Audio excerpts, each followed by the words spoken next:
नमस्कार मित्रांनो, मराठी गुरु या यूट्यूब चॅनलमध्ये तुमचं स्वागत आहे। आजच्या व्हिडिओमध्ये आपण बघणार आहोत की पीएम किसान योजनेचा 16वा हप्ता कधी भेटणार आहे। तर याची ऑफिशियल नोटिफिकेशन जाहीर करण्यात आलेली आहे। ज्या शेतकऱ्यांनी पीएम किसान योजनेचे रजिस्ट्रेशन केलेलं आहे, ई-केवायसी कंप्लीट केलेली आहे आणि आधार लँड सीडिंग असेल किंवा आधार कार्डला बँक अकाउंट लिंक केलेलं असेल, तर अशा शेतकऱ्यांना लवकरात लवकर पीएम किसान योजनेचा 16वा हप्ता भेटणार आहे। ज्या शेतकऱ्यांची ई-केवायसी बाकी असेल, अशा शेतकऱ्यांसाठी पीएम किसान सेंच्युरेशन अभियान राबविण्यात येत आहे। हे अभियान 12 फेब्रुवारी ते 21 फेब्रुवारी या तारखेच्या दरम्यान राबविण्यात येत आहे। या अभियानांतर्गत तुमच्या गावातील ज्या शेतकऱ्यांची ई-केवायसी बाकी असेल, अशा शेतकऱ्यांसाठी सीएससी मार्फत स्कॅम्प लावून त्यांची ई-केवायसी कंप्लीट केली जाईल। जर तुमची ही ई-केवायसी बाकी असेल, तर तुम्ही तुमच्या जवळच्या सीएससी सेंटरवर जाऊन तुमची ई-केवायसी कंप्लीट करून घ्यायची आहे। तुमची ई-केवायसी कंप्लीट झाल्यानंतर तुम्ही पीएम किसान योजनेच्या 16वा हप्त्यासाठी इलिजिबल व्हाल। त्यानंतर पीएम किसान योजनेचा 16वा हप्ता कधी भेटणार आहे, तर याची माहिती आपण ऑफिशियल वीडियोच्या माध्यमातून बघणार आहोत। इस बार जो हम बात करने वाले हैं और जो हम इस बार जो चर्चा करना चाह रहे हैं वो पीएम किसान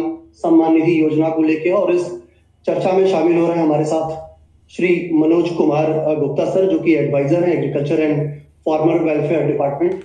स्वागत है सर आपका। जो आज के समय में जो अभी हम 16th इंस्टॉलमेंट रिलीज करने वाले हैं फरवरी के अंत में, लगभग हमारे पास आज अभी करीब 9 करोड़ फार्मर्स उसमें योग्य हैं, जिनको ये लगभग ये हमारा 16वां इंस्टॉलमेंट मिलेगा। तो कुछ फार्मर्स ऐसे हैं जिनका आधार सीडेड नहीं है, तो अगर वो भी कर लेंगे तो उनको भी हम उनकी सारी जो भी एक तो रुकी हुई जो किस्तें हैं वो भी मिल जाती हैं, और जो हमारा तुरंत जो इंस्टॉलमेंट आगे वाला है वो उनको रेगुलर मिल जाएगा। तो 16वीं किस्त फरवरी के अंत में या मार्च के फर्स्ट वीक में रिलीज होने वाली है, तो जिसमें सारे जो भी हमारे फार्मर्स हैं जो कंडीशन पूरी करेंगे उनको बेनिफिट मिलेगा। तर इथं तुम्ही पाहू शकतात की पीएम किसान योजनेचा 16वा हप्ता हा फेब्रुवारीच्या शेवटच्या आठवडा किंवा मार्चच्या पहिल्या आठवड्यामध्ये येणार आहे। त्यासाठी तुमची जी कामं राहिलेली असेल, म्हणजे पीएम किसान योजनेची ई-केवायसी असेल, लँड सीडिंग स्टेटस असेल किंवा तुमच्या आधार कार्डला बँक अकाउंट लिंक करण्याचं राहिलेलं असेल, तर ही कामं तुम्हाला लवकरात लवकर करून घ्यायची आहे।